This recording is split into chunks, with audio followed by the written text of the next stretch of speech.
Ceci est un livre audio autogénéré par Google. Collection Enfance, Éducation et Société. Collection Enfance, Éducation et Société.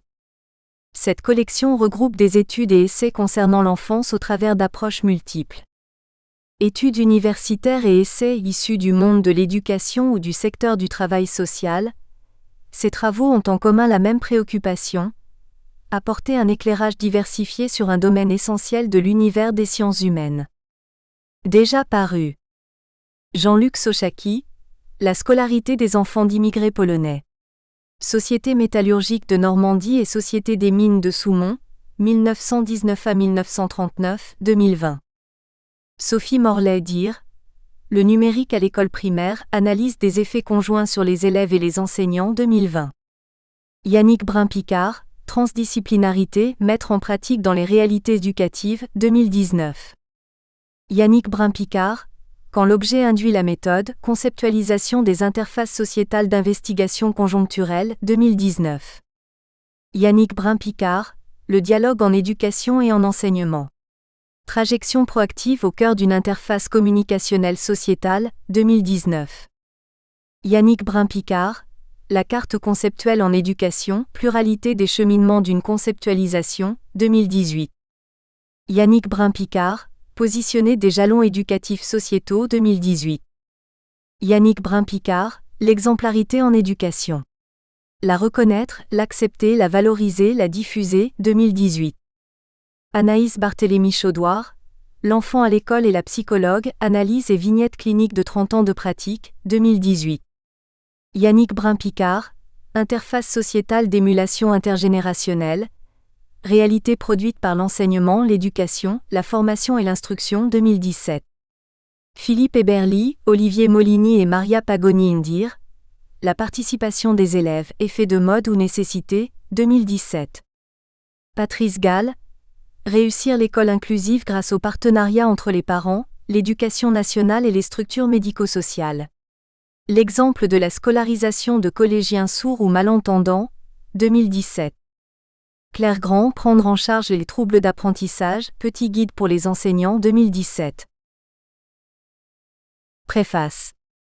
En 2017, l'accueil parents et enfants, géré par l'établissement public départemental pour soutenir, accompagner et éduquer dans le nord de la France, que je représente en qualité de directeur, s'est interrogé sur l'idée de la création d'un guide avec pour visée de s'appuyer sur les compétences des familles tout en veillant à la prise en considération des besoins de leurs jeunes enfants. Cette démarche s'est inscrite dans l'évolution du cadre légal de nos institutions qui agissent en protection de l'enfance, mais également dans l'évolution des pratiques professionnelles, des postures. Elle vise plusieurs objectifs.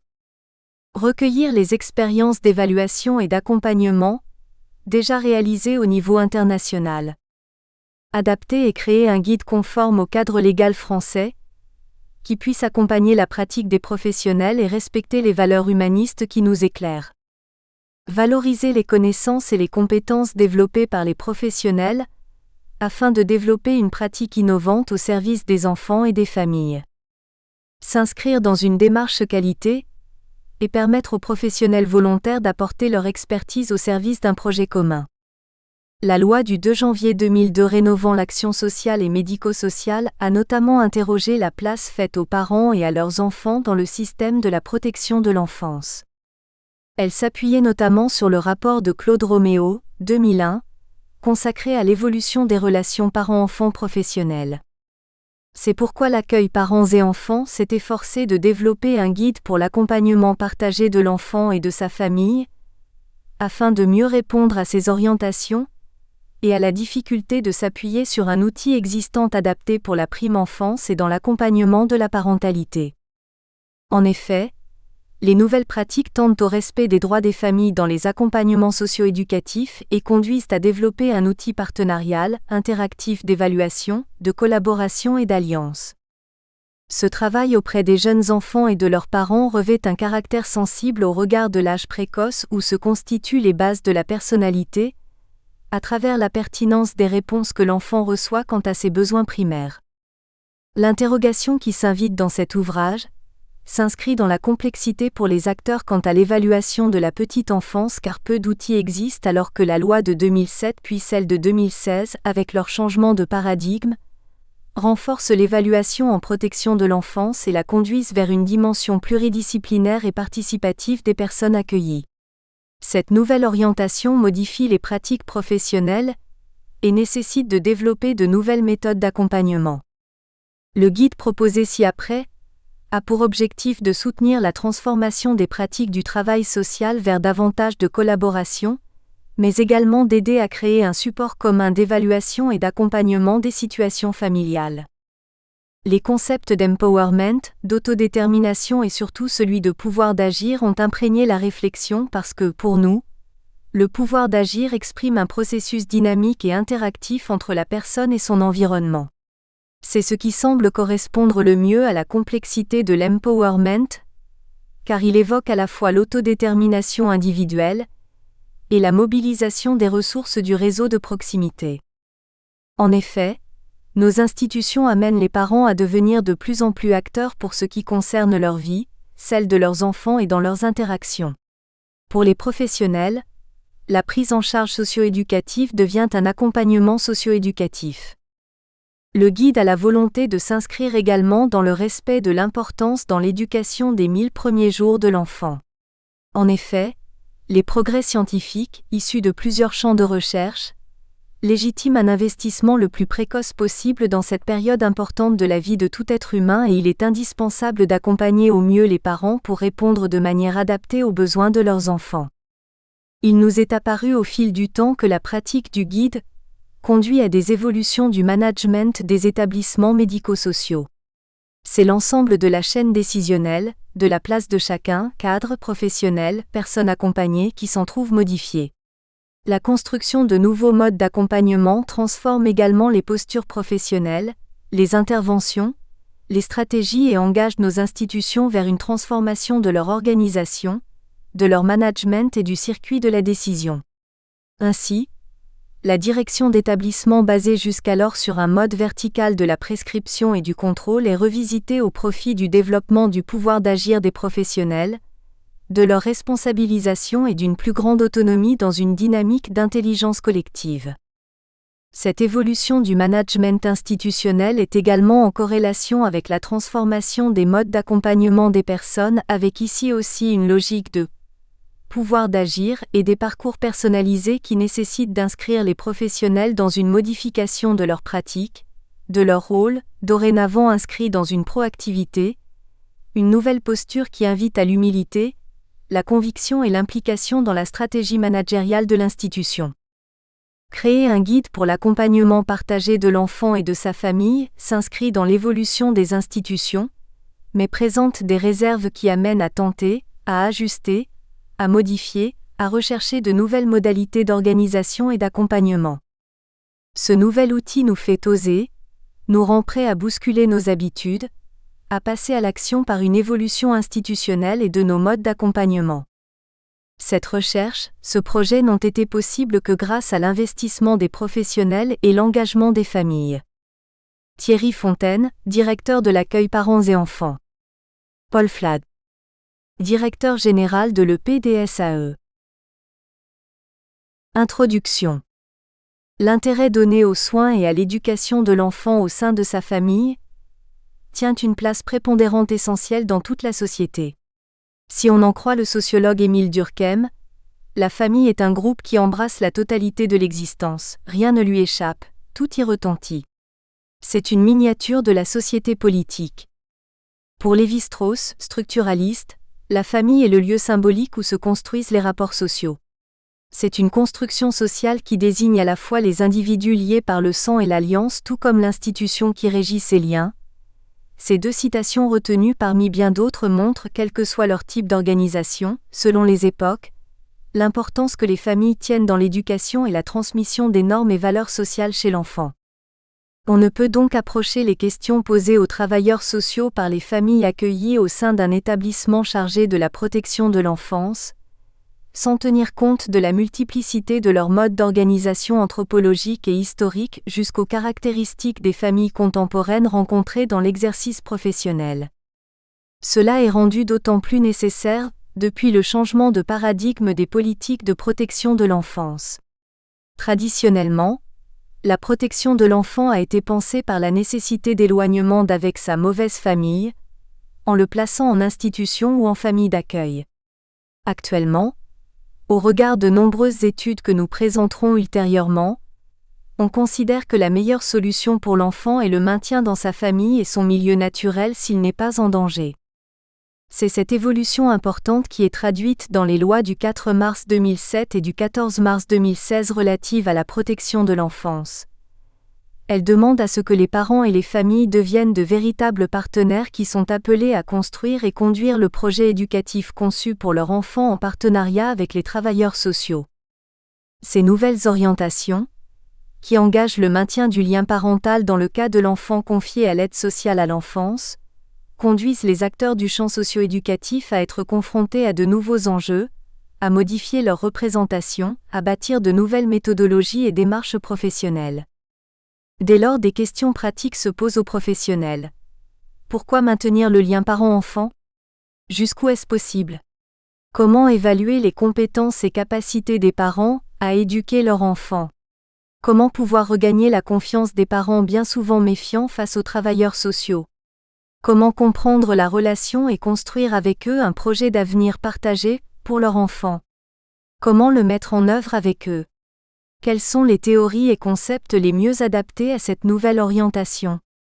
Quels outils sont à créer par les équipes professionnelles pour l'évaluation, la compréhension et l'accompagnement dans le respect de la dignité et des droits et devoirs pour tous ? Autant de questions que nous nous sommes posées et qui nous ont conduits à conclure à un nécessaire repositionnement des représentations, des pratiques éducatives dans un esprit de partenariat entre les familles et les professionnels de l'action sociale en référence aux évolutions de la société, des concepts scientifiques et du contexte administratif et juridique. Ce sont ces questions que le présent ouvrage va tenter d'éclairer. Celui-ci est structuré en 3 parties qui s'enchaînent les unes aux autres. La première partie de l'ouvrage porte un regard socio-historique à travers l'histoire de la famille et l'évolution de la conception même du groupe familial. Cette histoire est mise en lien avec celle des institutions chargées de répondre aux dysfonctionnements de l'époque, pour respecter l'impératif catégorique de protection de l'enfant. Cet accueil prend différentes formes. Il met l'accent sur l'abandon, puis sur les mauvais traitements parentaux des enfants, leur contrôle et les mesures de prévention, enfin actuellement l'accompagnement et l'accueil des enfants en collaboration avec leurs parents. Au fil du temps, on voit bien, dans ce parcours historique croisé, la place que prennent les différents pouvoirs et de fait l'évolution des postures et des pratiques professionnelles. La deuxième partie met en relief les constats des transformations et l'attente de nouvelles pratiques professionnelles. Ces dernières reposent sur une évaluation préalable et tiennent davantage compte du respect des droits des usagers et des familles et de leur capacité de participer au projet de leur enfant. Nouvelle perspective qui engage le professionnel à porter un nouveau regard sur les parents en difficulté et à passer du parent coupable au parent responsable. Dans cette dynamique élargie, il faut miser sur le développement potentiel des compétences parentales et sur celles du groupe familial, voire du réseau environnant. Ces perspectives imposent aux professionnels une rigueur méthodologique pour repérer les compétences parentales, les fragilités des familles, ainsi que les difficultés liées au développement de l'enfant. Mais leur rôle ne s'arrête pas là. Ils doivent aussi accompagner ces mêmes familles dans un travail partenarial à investir un projet positif pour leur enfant et pour eux-mêmes. 3 références théoriques qui paraissaient répondre à ces exigences sont présentées dans cette deuxième partie en tant que garant du sens de l'outil à construire. La théorie de l'attachement, celle de l'évaluation centrée sur la reconnaissance des compétences et la capacité d'empowerment, enfin l'approche systémique et écosystémique. Dans ce même chapitre, deuxième partie, vous trouverez, en préalable de sa présentation, quelques idées qui précisent la fonction principale du guide, celle de mobiliser les valeurs humanistes de tolérance, de respect et d'acceptation pour instaurer avec la famille et son réseau immédiat une alliance stratégique et une confiance réciproque indispensable pour rendre les familles acteurs. Ainsi, nous pensons qu'elles seront susceptibles de mobiliser des capacités d'empowerment suffisantes pour avancer ensemble vers l'objectif commun. soutenir au mieux le développement de l'enfant en garantissant au maximum le méta-besoin retenu qui est celui de sécurité. La troisième partie, la plus importante, est celle de la présentation détaillée du guide pour un accompagnement partagé de l'enfant et de sa famille. Vous y trouverez le contenu des différents livrets évaluatifs, leur suivi méthodologique et le mode d'emploi. Autant de documents qui nous paraissent constituer des étapes pour parvenir à établir en partenariat avec les familles le livret d'accompagnement de l'enfant et de sa famille qui organisera les accompagnements futurs et permettront de coévaluer les progrès accomplis. Après un peu plus d'1 an d'expérimentation, nous avons souhaité vous présenter quelques modifications des pratiques professionnelles et institutionnelles qui ont été proposées puis retenues. Nous avons également souhaité recueillir auprès des professionnels et des familles leur avis sur cette utilisation, et nous avons procédé à une enquête évaluative dont vous trouverez les premiers résultats en fin de cette partie.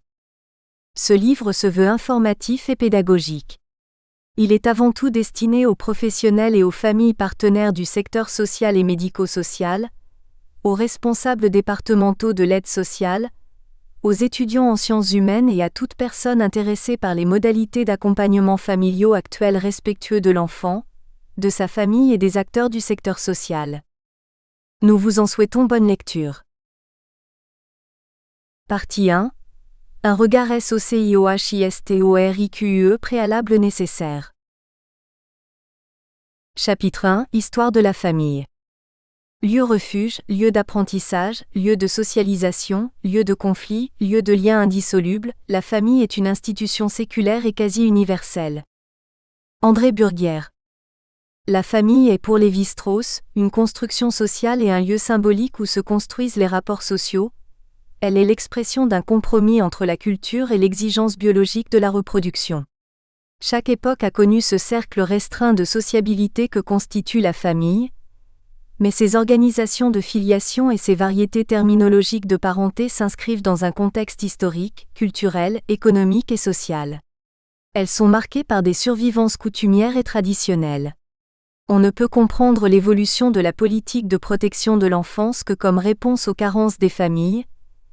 Il convient donc de les réinscrire dans leur contexte historique en tenant compte des différentes structurations familiales.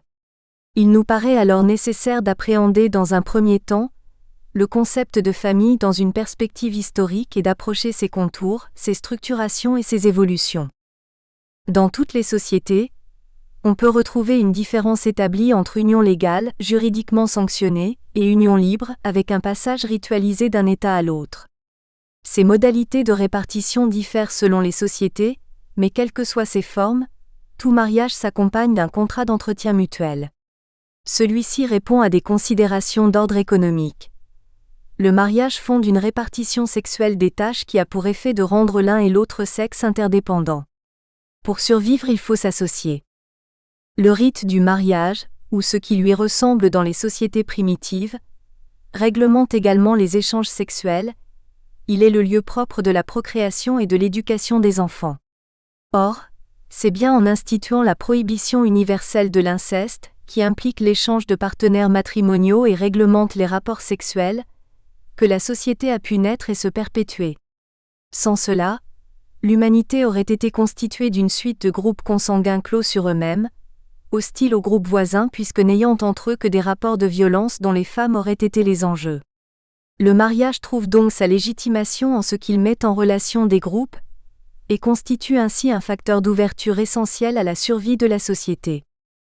Cette ouverture est régulée par toutes sortes de règles quant au choix du conjoint, qui diffèrent en fonction des époques et des sociétés.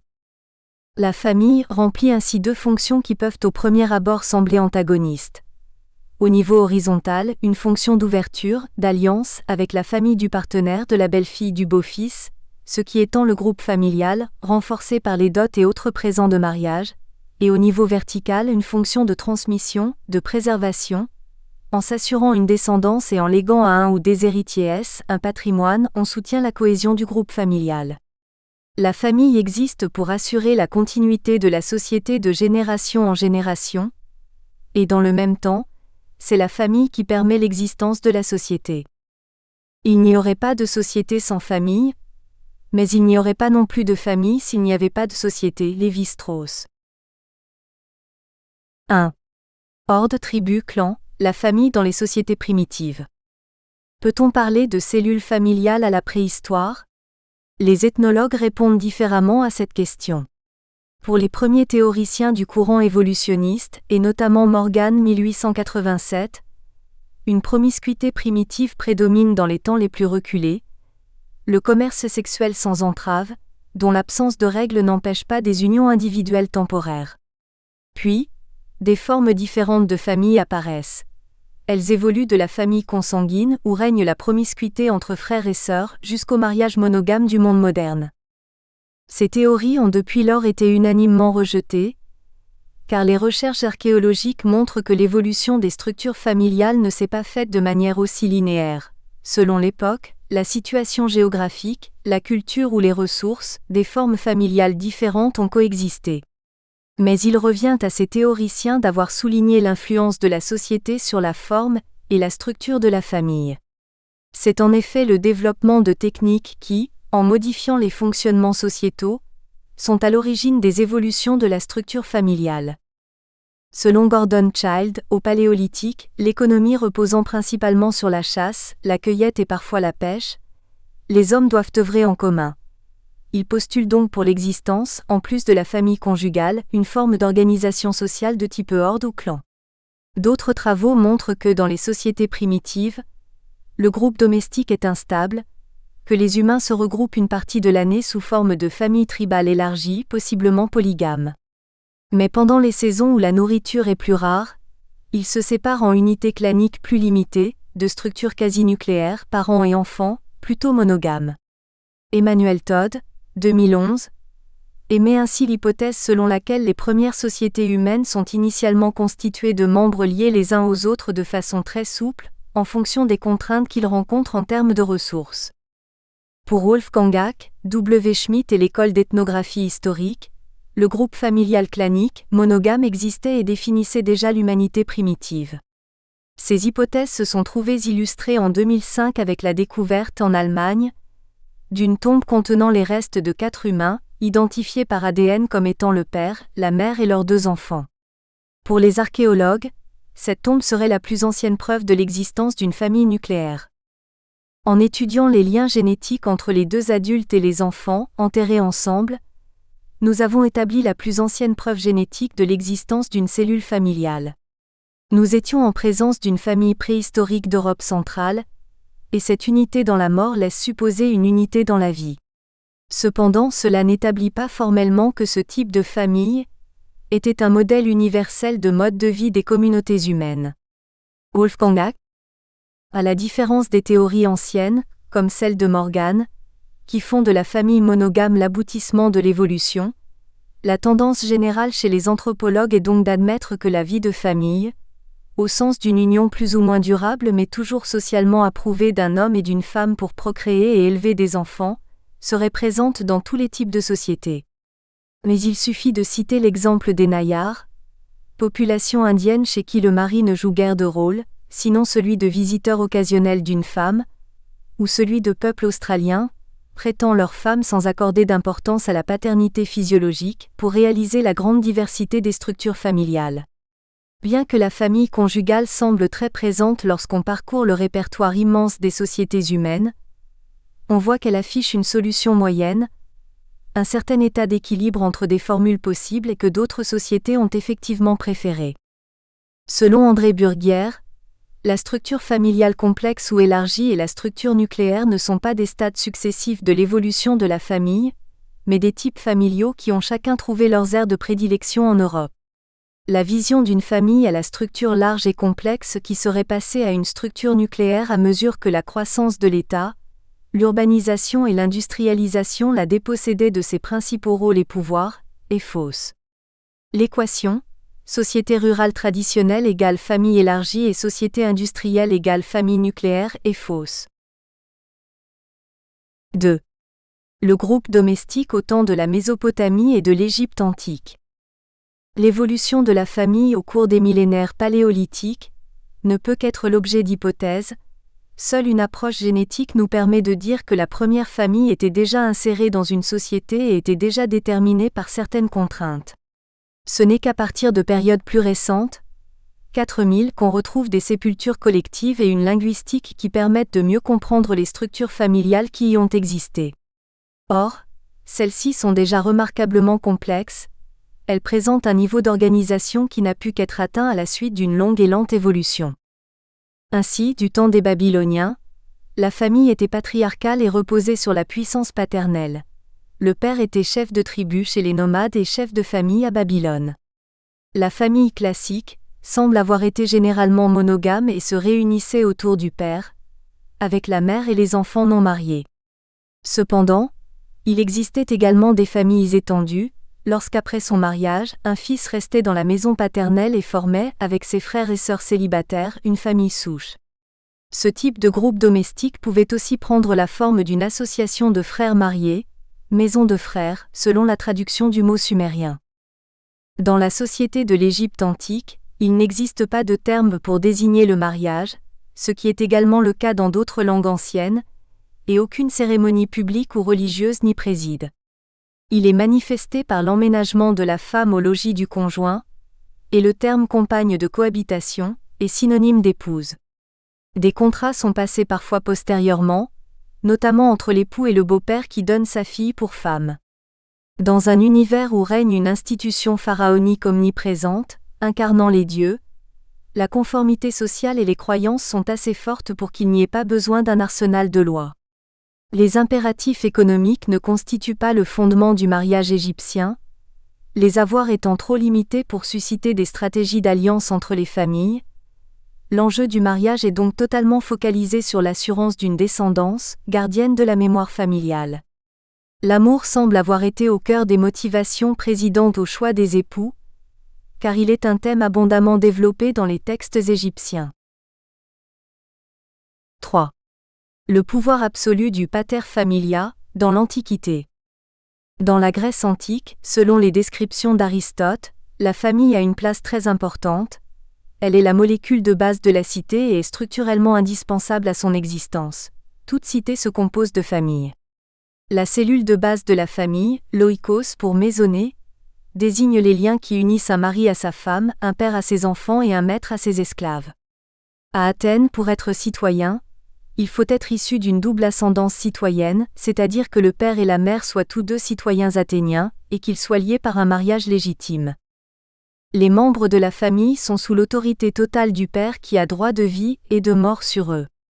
L'enfant qui vient de naître est amené et montré au père, si celui-ci le trouve fort et beau. Le nouveau-né prend place dans la famille, sinon il est mis à mort ou exposé à l'abandon sur une place publique.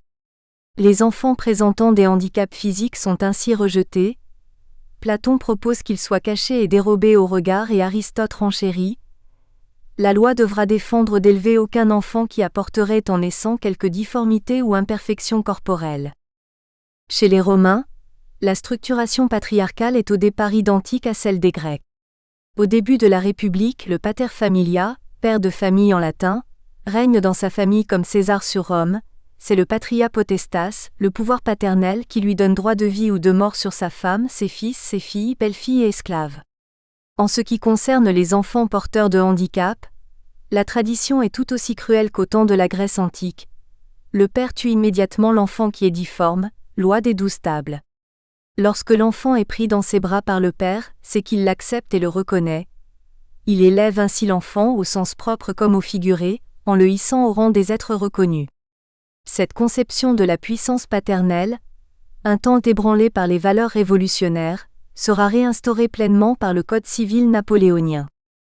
À la fin de la République romaine, les droits du pater familia s'assouplissent et le droit de vie ou de mort est supprimé.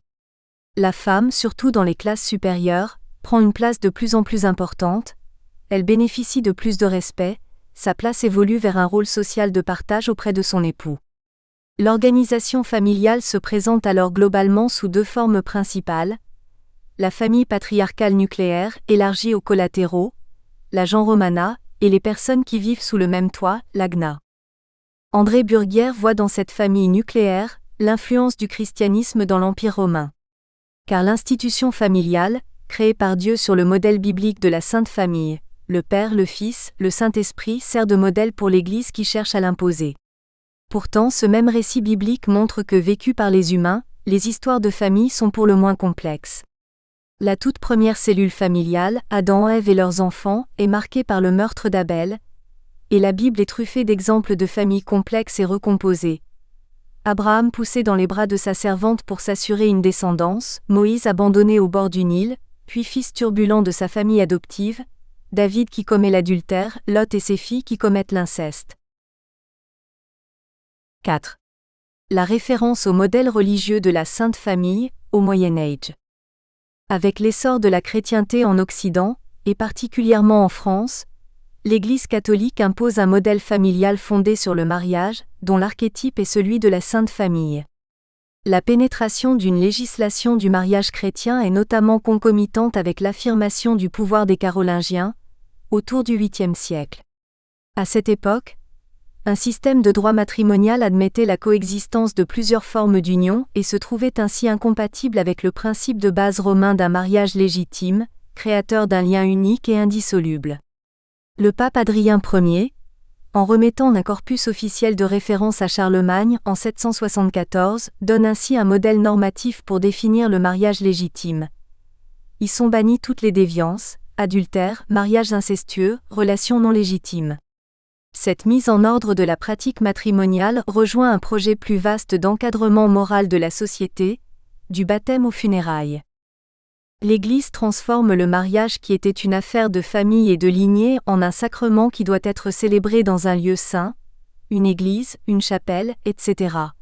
Les arrangements légaux qui entourent les fiançailles, tout au moins dans les milieux aristocratiques, et qui faisaient du mariage l'acte créateur de la famille, ne sont plus rien sans l'élément sacré qui les élève en tant que métaphore de l'union du Christ à son Église. Le mariage devient ainsi un sacrement, dont l'aspect divin entraîne l'interdiction du divorce ou du remariage des veufs et veuves. L'axiome culturel issu de la Bible et qui s'inscrit à un niveau plus profond encore, est que lorsque deux personnes s'unissent charnellement, elles ne forment qu'une seule chair, une akaro. Ces bouleversements concernant l'organisation de la parenté et de la famille ont eu des conséquences sociales, car si deux individus en s'unissant ne font plus qu'une chair, tous les affins, sœurs de l'épouse, frères de l'époux, deviennent également de la même chair, ce qui proscrit toute relation entre eux. D'où l'extension des degrés de parenté qui ont été interdits au mariage par l'Église, jusqu'au 7e degré au XIIIe siècle. Puis, devant les difficultés que rencontraient pour se marier aussi bien aristocrates que paysans vivant en communauté villageoise, cette interdiction a été réduite au 4e puis au 2e degré au XIXe siècle. Les groupes familiaux, comme nous l'avons évoqué au début de ce chapitre, n'évoluent pas de manière uniforme et continue, leur cohésion ou leur éclatement dépend étroitement du contexte social ou économique du moment. Ainsi, familles nucléaires, familles élargies, familles recomposées se sont côtoyées au cours du temps, et ce parfois au sein d'une même société. Mais il semble bien qu'entre l'an 1000 et 1300, un point de non-retour soit dépassé. La famille nucléaire, la famille conjugale, s'individualise au sein du clan, du lignage, de la parenté. L'Église, qui durant le Haut Moyen-Âge n'avait pu s'en tenir qu'à des prescriptions très générales face à une société où prédominaient d'autres usages, légifère et maîtrise davantage sa pensée. Qu'il s'agisse des biens de la femme, de la chair, des conditions de l'union, elle multiplie les écrits qu'elle rassemble en décrets au milieu du XIIe siècle. Il s'agit d'une période de croissance démographique qui change les usages familiaux. La coexistence sous le même toit d'un grand nombre de personnes apparentées n'est plus possible. L'éclatement du groupe domestique entraîne la séparation des noyaux conjugaux. Les recherches archéologiques montrent ainsi que la taille des demeures se réduit, elles se subdivisent en espaces propres à la vie quotidienne d'un groupe conjugal. Puis, du XIIIe au XVe siècle, les guerres qui opposent des forces de plus en plus considérables, associées à des épidémies mortifères, vont réduire aux 2/3 les habitants, réduire les circulations commerciales, modifier les territoires. Dans ce monde bouleversé, la famille sert de base de repli. Le ménage conjugal, fondé par le mariage, qui s'accroît avec les naissances et décroît avec le départ des enfants, modèle européen par excellence, semble s'imposer dans les villes. Cependant, il n'existe pas de modèle unique, de nombreux modèles régionaux coexistent, ainsi que le montre l'existence de foyers multiples. Nous espérons que vous avez apprécié cet aperçu. Pour continuer à écouter ce livre audio sur Google Play Livres, utilisez le lien dans la description de la vidéo.